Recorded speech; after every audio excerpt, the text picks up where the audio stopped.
¿Qué tal, vitoleros? ¿Cómo están? Espero que su día vaya bastante bien. Bueno, este es un video de geometría analítica en la parte de la recta y vamos a resolverlo, ¿de acuerdo? Bien, este ejercicio dice así: encuentra el ángulo que forma la recta que pasa por los puntos A con coordenadas menos 3,1 y B con coordenadas 0,1 menos 3 raíz de 3 con el eje de las X, y además vamos a trazar la recta.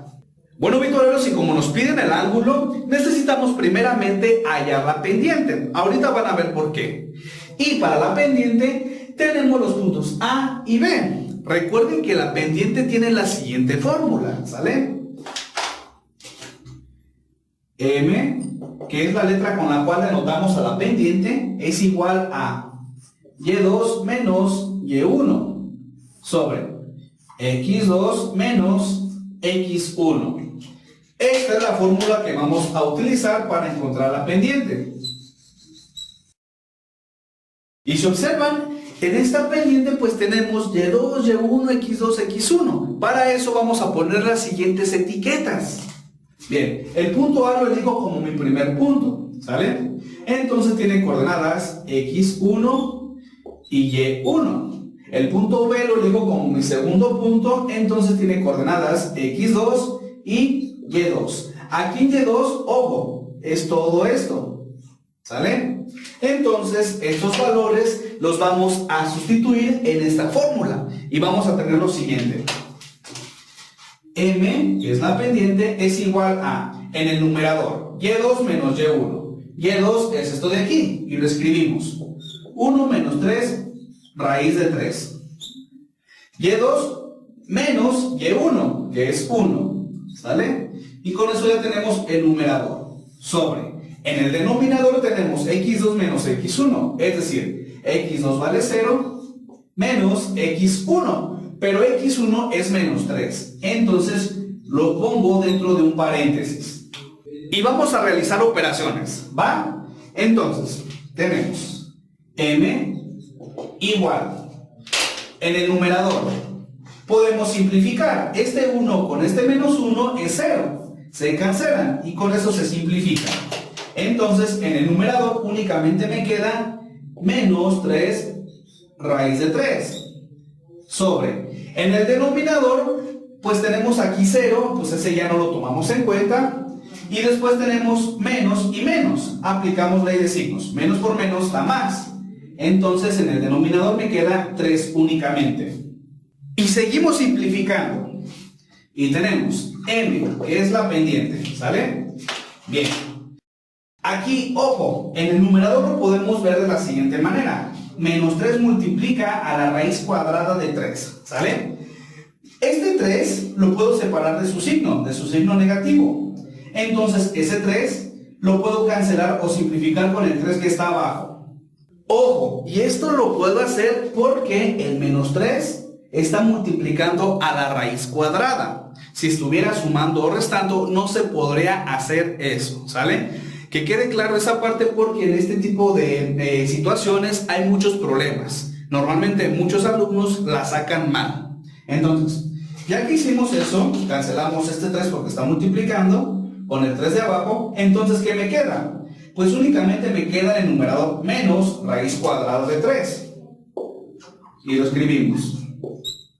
Y aquí, vitoleros, vamos a dejar expresada esta pendiente con esta raíz cuadrada, ¿sale? No necesitan calcularla para obtener sus decimales, a menos de que la raíz cuadrada sea exacta. Allí sí conviene calcularla. Y con esto, pues ya tenemos la pendiente. Con esto ya tenemos la pendiente. Ahí está. Entonces, hay que recordar la siguiente fórmula, la siguiente igualdad que se utiliza bastante. Esta es la siguiente. Tangente de un ángulo alfa es igual a la pendiente. Y esta formulita, amigos, es muy utilizada para que la tengan siempre en cuenta, ¿sale? Bien. La tangente de un ángulo es igual a su pendiente. Ojo, este ángulo es el ángulo de inclinación de una recta, ¿sale? Pero ahí va a haber ciertas restricciones y eso lo vamos a anotar al final, ¿sale? Entonces, como me piden el ángulo, y yo ya tengo la pendiente porque la acabamos de calcular, entonces de esta ecuación despejo alfa, ¿vale?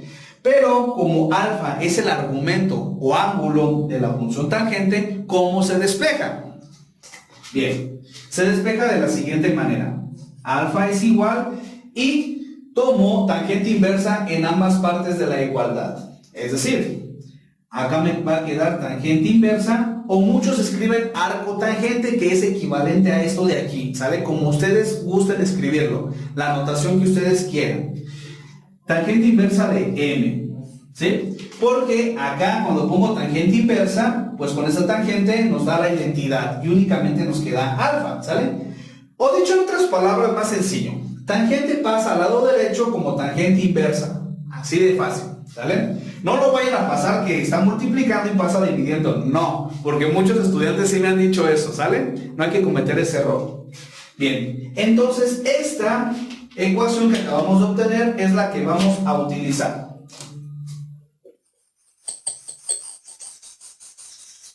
Bueno, entonces, ¿qué hacemos? Pues sustituimos. Tenemos alfa es igual a la tangente inversa o arco tangente de m, que es la pendiente, en este caso es menos raíz cuadrada de 3.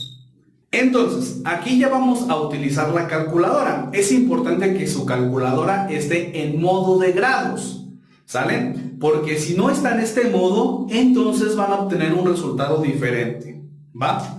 Entonces tengo alfa igual, al ingresar tangente a la menos 1 de menos raíz cuadrada de 3, esto es igual a menos 60. Ahí está, menos 60 grados.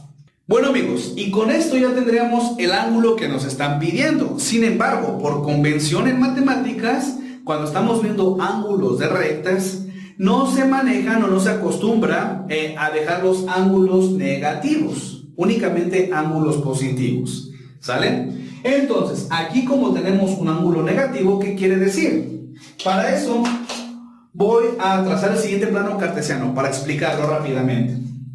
Tenemos un pequeño plano cartesiano y los ángulos deben de ser contados desde el eje positivo de las X en sentido opuesto a las manecillas del reloj, es decir, así, ¿sale? En ese sentido deben de ir los ángulos. Bueno, pero eso pasa cuando los ángulos son positivos. Entonces, cuando un ángulo es negativo, quiere decir que a partir del eje positivo de las X está recorriendo el ángulo en sentido de las manecillas del reloj. Es decir, cuando un ángulo es negativo, recorre así, ¿sale? Entonces, ¿qué tenemos que hacer cuando tenemos un ángulo negativo? Pues únicamente tenemos que sumarle 180 grados, siempre, por los siglos de los siglos. Entonces, como nuestro ángulo fue negativo, el ángulo alfa no es el ángulo que nos están pidiendo, ¿sale? El ángulo que nos están pidiendo vamos a elegirlo al azar. Yo elijo teta, ¿sale? Para el ángulo. Bien. ¿Teta quién va a ser? Pues menos 60 grados, que es el ángulo negativo, y a ese ángulo le voy a sumar 180 grados. Y listo. Entonces, tengo que teta, al realizar esta operación, es igual a 120 grados. Ya es un ángulo positivo, ¿sale? Es decir, del eje positivo de las X voy a contar 120 grados en sentido opuesto a las manecillas del reloj. Y con esto, virtualeros, pues ya tenemos el ángulo que nos están pidiendo. El ángulo de la recta que pasa por estos puntos con el eje de las X. Bueno, ahora vamos a trazar este informe. Tomados.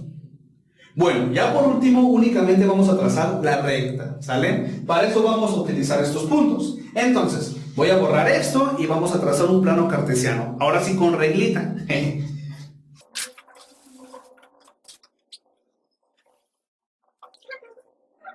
Y ahora, ya que tenemos nuestro plano cartesiano, vamos a ubicar los puntos. Empiezo con el punto A, con coordenadas menos 3,1. Menos 3 en X y 1 en Y. Es el punto A. Ahora el punto B, con coordenadas 0,1 menos 3 raíz de 3. Yo les sugiero que esta cantidad, lo que vale Y2, lo ingresen en la calculadora para que sepan cuánto es. Aproximadamente, esto de aquí es menos 4.1, ¿sale? Únicamente le dejé un decimal, no lo redondeé, que son cosas diferentes. Menos 4.1, ¿va? Entonces, las coordenadas del punto B, vistas de otra manera, 0, menos 4.1. 0 en X, no me muevo, y menos 4.1 en Y, que es aquí más o menos. Entonces, este punto es el punto B. Ahora, por estos dos puntos trazo la recta. Bueno, esta es la recta en el plano cartesiano. Ahora bien, esta recta respecto al eje de las X y el ángulo girando en sentido opuesto a las manecillas del reloj tiene un ángulo de 120 grados. Es decir, si empieza el ángulo de aquí para acá, en ese sentido, tiene 120 grados. Y eso ustedes lo pueden corroborar ya en casa utilizando un transportador. Bueno, virtualeros, pues ya hemos finalizado este video. Espero que les haya gustado bastante y más aún les esté sirviendo en sus cursos o clases de geometría analítica. Recuerden que este es su canal virtual. Yo soy Zaret y nos vemos en el siguiente video. ¡Hasta luego!